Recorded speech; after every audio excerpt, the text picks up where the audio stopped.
Hey everybody, this is John. Thanks for checking out another video. Just got done posting the prior video. It should have been posted on Tuesday the 2nd, and the doorbell rang.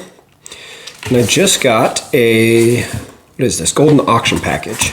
So I had a couple of cards that I had not shared with you guys from some eBay purchases come in the golden package. So I figured I'd just take a quick moment and share with you guys the 3 most recent pickups.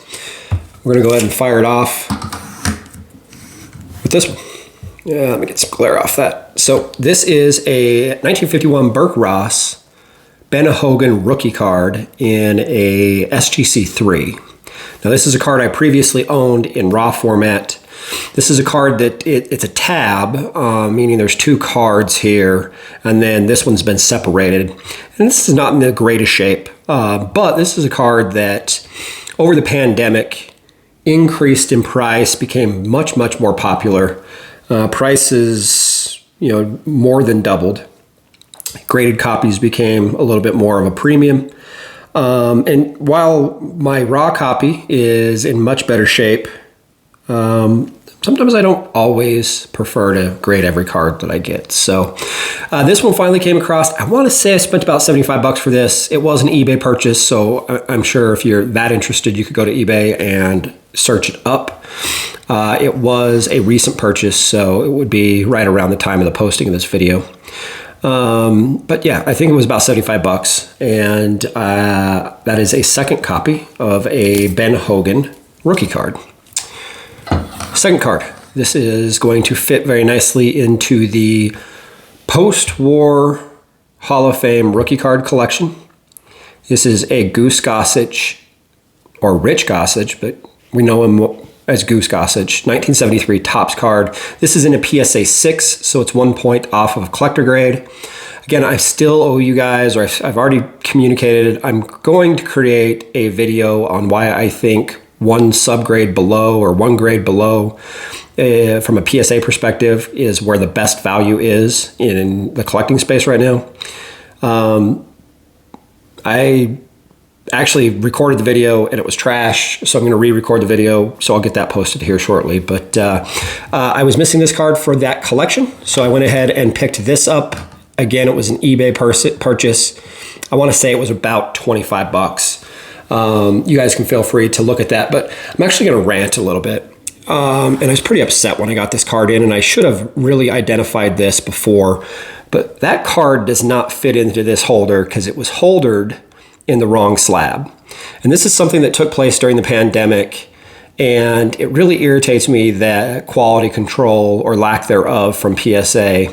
And I know I've already put out a rant video based upon PSA grading a golf card, which to me was comical, that the golf card was the grade it was when other cards in considerably worse shape had higher grades. And I get it, that's from a subjective perspective, but PSA during the pandemic, they really let their quality control go because they were just so much under the gun. And to give you an idea of exactly what I'm talking about, let me pull out another card here. So here is a card. This is a Steve Carlton rookie card.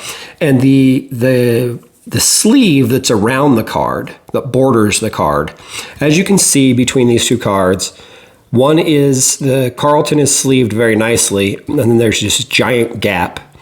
This card, or this slab, was intended for a much larger card, a taller card, specifically like a 1952 Topps or one of the early 50s Topps cards. So it's in the wrong slab, and PSA just doesn't care. And they're not going to necessarily, I can't send it back to them and have them fix it on their own dime. They don't care, and that's a shame. It's unfortunate that we get to deal with some of that. Personally, I've avoided buying these cards when I see them, and I do see them actually a little bit more frequently than you might realize or you might know of. But I normally will turn a blind eye to it. I bought this card, did not think twice about buying the card as far as the slab that it was in. When I got it, that giant gap was super, super noticeable. All right, let's take a look at this last card. It is an NBA card. This is the first time I'm looking at it. It's in a much larger slab. Is that going to hold up? It is perfect. 1969 Walt Frazier Topps rookie card. Walt Frazier is, of course, a Hall of Famer, so it fits very nicely in that collection for me, but it also fits in the NBA's top 75 team or anniversary team. He was announced, or he is a member of that team. He's also a member of the top 50 team when that was announced 25 years ago. This is, again, a PSA 6, so this is a true collector grade 6. Pretty excited to add this card. It wasn't super cheap.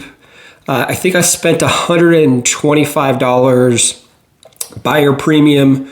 It may have taken it up to $150, and that's slightly below what you'll pay on eBay for this card. So I did get it for a slightly better price than eBay, similar eBay comps.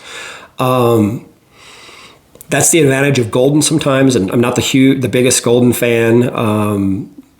In fact, you know, I try, when I don't have to, I try not to buy cards.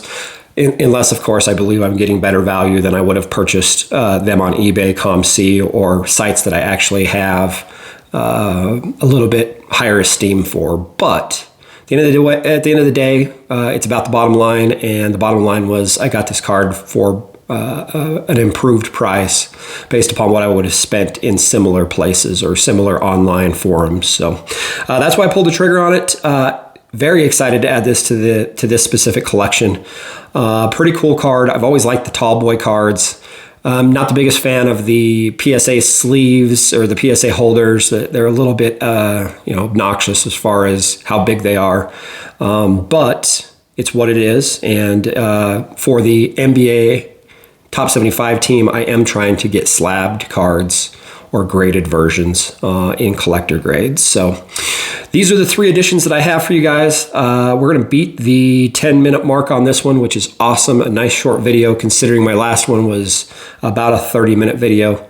I hope you guys enjoyed. Feel free to ask any questions.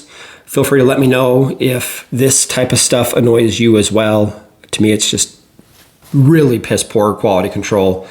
But to a certain degree, we allow it to happen when we support companies like PSA. But let me know what you guys' thoughts are there. If you guys have cards like this, if you guys see these types of cards, if you avoid, slabbed cards that are in the wrong holders, or if you look at that as potentially a way to save a buck or two. Now, I don't know that I saved a buck or two because of that. I know that I got that card for a fair price, a below average price.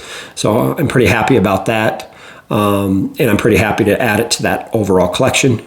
But I would be curious to know what you guys' thoughts are. Yeah, if you haven't done so already, feel free to check out our COMC store. You can easily get there by going to chasingmajors.com and then click the For Sale section. That'll take you directly to our COMC store. Feel free to pick up a card if you want to support the channel. Leave a comment, a like, a subscribe, all those sorts of things. You guys are used to that. If you guys want to continue to follow along on the journey, feel free to hit me up directly, john@chasingmajors.com, if you guys have any questions or issues, thoughts, sentiments, things you guys want to talk about.